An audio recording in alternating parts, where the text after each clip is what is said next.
बधाई हो आप अब तक पढ़ रहे हैं। अब समय है उन चीजों को साथ पिरोने का जो हमने अब तक सीखी। यह अध्याय एक सारांश की तरह है।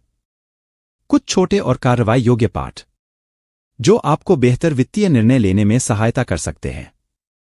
सबसे पहले मैं आपको एक डेंटिस्ट के अपॉइंटमेंट के बारे में एक कहानी सुनाना चाहूंगा जो बुरी तरह से गड़बड़ हो गया। यह हमें इस बारे में महत्वपूर्ण सीख दे सकता है कि धन संपत्ति के प्रबंधन को लेकर सलाह देने के क्या खतरे हो सकते हैं। क्लेरेंस ह्यूजेस 1931 में डेंटिस्ट के पास गए। उनके मुंह में बेतहाशा दर्द था। उनके डेंटिस्ट ने उन्हें दर्द कम करने के लिए एनेस्थीजिया दे दिया। घंटों बाद जब क्लेरेंस जागे तो उनके 16 दांत और टॉन्सिल जा चुके थे और फिर सब गलत हो गया। एक सप्ताह बाद सर्जरी की जटिलताओं के कारण क्लेरेंस की मृत्यु हो गई। उनकी पत्नी ने डेंटिस्ट पर मुकदमा दायर कर दिया, लेकिन इसलिए नहीं कि सर्जरी में गड़बड़ हुई। 1931 में हर सर्जरी में जान जाने का जोखिम रहता था। उनकी पत्नी के अनुसार क्लेरेंस ने कभी भी सर्जरी के लिए सम्मति नहीं दी थी, और अगर उनसे पूछा गया होता तो भी वे नहीं देते। यह मामला अदालतों में चलता रहा, लेकिन कुछ नहीं हुआ। 1931 में डॉक्टर और मरीज के बीच सम्मति इतनी पारदर्शी नहीं थी। एक अदालत ने संक्षेप करते हुए कहा कि डॉक्टरों को सर्वश्रेष्ठ मेडिकल निर्णय लेने की स्वतंत्रता की आवश्यकता है। इसके बिना हम विज्ञान की उन्नति का लाभ नहीं उठा सकते। अधिकांश इतिहास में एक डॉक्टर का लोकाचार मरीज को ठीक करना होता था, और मरीज डॉक्टर के इलाज के बारे में जो भी सोचता हो वह महत्वपूर्ण नहीं होता था। डॉजे केज ने अपनी किताब the silent world between doctor and patient में इस दर्शनशास्त्र के बारे में लिखा। डॉक्टरों को लगता था कि इस उद्देश्य को पूरा करने के लिए वे अपने मरीजों की शारीरिक और भावनात्मक आवश्यकताओं को पूरा करने के लिए बाध्य थे, और वह भी अपने प्राधिकार में इलाज संबंधी निर्णय लेते हुए मरीजों से परामर्श किए बिना। यह धारणा कि मरीजों को भी डॉक्टरों के साथ मिलकर निर्णय लेने का अधिकार हो सकता है, यह कभी भी औषधि के लोकाचार का भाग नहीं था। इसमें कोई अहंकार या द्वेष नहीं था। यह दो बिंदुओं की एक धारणा थी। एक, हर मरीज अच्छा होना चाहता है। 2, उनके इलाज का एक ही वैश्विक और सही तरीका है। अगर आप इन दो बातों में विश्वास रखते हैं तो मरीजों की सम्मति न लेने का मतलब समझ में आता है। लेकिन औषधि इस तरह नहीं चलती। पिछले 50 वर्षों में मेडिकल स्कूल धीरे धीरे बीमारी का इलाज करने से मरीजों का इलाज करने की ओर रुख कर चुके हैं, जिसका मतलब था इलाज की योजनाओं के विकल्प तैयार करना और फिर मरीज को उनमें से सर्वश्रेष्ठ विकल्प चुनने देना। इस प्रचलन का एक कारण मरीज संरक्षण नियम थे, और एक अन्य कारण कैच की प्रभावशाली किताब, जिसके अनुसार औषधि में क्या उचित है। इस बारे में मरीजों के मत बहुत भिन्न होते हैं, इसलिए उनके विचारों को ध्यान में रखना आवश्यक है। कैच ने लिखा, यह मान लेना बहुत ही खतरनाक मूर्खता है कि अपनी कला और विज्ञान के अभ्यास में चिकित्सक अपनी नेकनीयति और सही विकल्प चुनने की अपनी योग्यता पर निर्भर कर सकते हैं। यह इतना आसान नहीं है। औषधि एक जटिल पेशा है, और डॉक्टरों एवं मरीजों के बीच का परस्पर विचार विमर्श भी जटिल होता है। वह आखिरी पंक्ति बहुत महत्वपूर्ण है। औषधि एक जटिल पेशा है, और डॉक्टरों एवं मरीजों के बीच का परस्पर विचार विमर्श भी जटिल होता है। क्या आप जानते हैं और कौन सा पेशा है जो इसके समान है? वित्तीय सलाह। मैं आपको नहीं बता सकता कि आपको अपने पैसे के साथ क्या करना चाहिए, क्योंकि मैं आपको नहीं जानता। मैं नहीं जानता कि आपको क्या चाहिए। मैं यह भी नहीं जानता कि आपको यह कब चाहिए, और मैं यह भी नहीं जानता कि आपको यह क्यों चाहिए। इसलिए मैं आपको नहीं बताऊंगा कि आपको अपने पैसे के साथ क्या करना। बधाई हो आप अब तक पढ़ रहे हैं।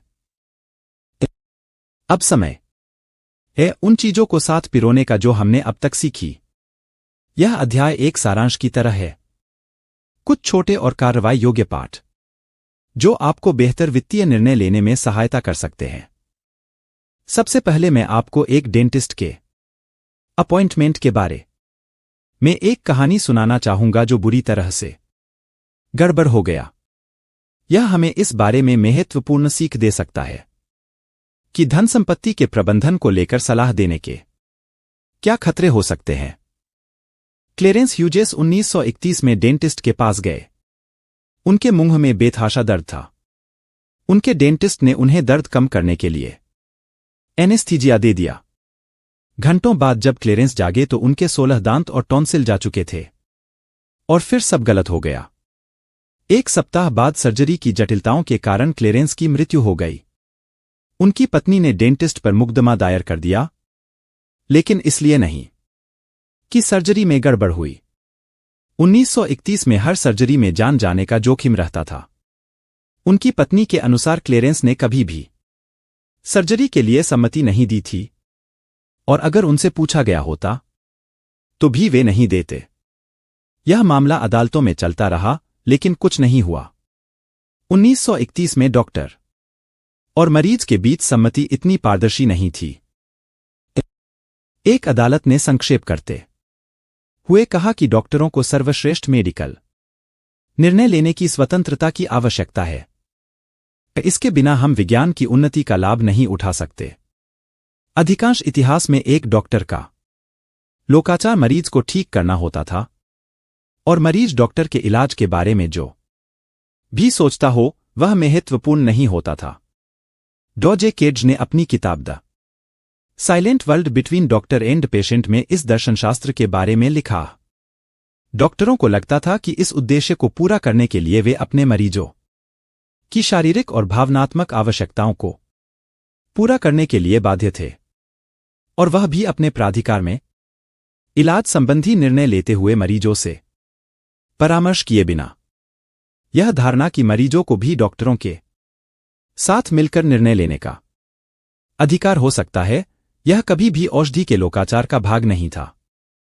इसमें कोई अहंकार या द्वेष नहीं था। यह दो बिंदुओं की एक धारणा थी।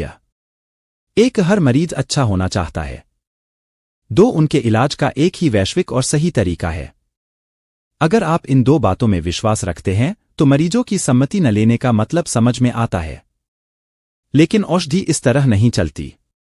पिछले 50 वर्षों में मेडिकल स्कूल धीरे धीरे बीमारी का इलाज करने से मरीजों का इलाज करने की ओर रुख कर चुके हैं, जिसका मतलब था इलाज की योजनाओं के विकल्प तैयार करना और फिर मरीज को उनमें से सर्वश्रेष्ठ विकल्प चुनने देना। इस प्रचलन का एक कारण मरीज संरक्षण नियम थे, और एक अन्य कारण कैड्ज की प्रभावशाली किताब, जिसके अनुसार औषधि में क्या उचित है। इस बारे में मरीजों के मत बहुत भिन्न होते हैं, इसलिए उनके विचारों को ध्यान में रखना आवश्यक है। कैड्ज ने लिखा, यह मान लेना बहुत ही खतरनाक मूर्खता है कि अपनी कला और विज्ञान के अभ्यास में चिकित्सक अपनी नेकनीयति और सही विकल्प चुनने की अपनी योग्यता पर निर्भर कर सकते हैं। यह इतना आसान नहीं है। औषधि एक जटिल पेशा है, और डॉक्टरों एवं मरीजों के बीच का परस्पर विचार विमर्श भी जटिल होता है। वह आखिरी पंक्ति बहुत महत्वपूर्ण है। औषधि एक जटिल पेशा है, और डॉक्टरों एवं मरीजों के बीच का परस्पर विचार विमर्श भी जटिल होता है। क्या आप जानते हैं और कौन सा पेशा है जो इसके समान है? वित्तीय सलाह। मैं आपको नहीं बता सकता कि आपको अपने पैसे के साथ क्या करना चाहिए, क्योंकि मैं आपको नहीं जानता। मैं नहीं जानता कि आपको क्या चाहिए। मैं यह भी नहीं जानता कि आपको यह कब चाहिए, और मैं यह भी नहीं जानता कि आपको यह क्यों चाहिए। इसलिए मैं आपको नहीं बताऊंगा कि आपको अपने पैसे के साथ क्या करना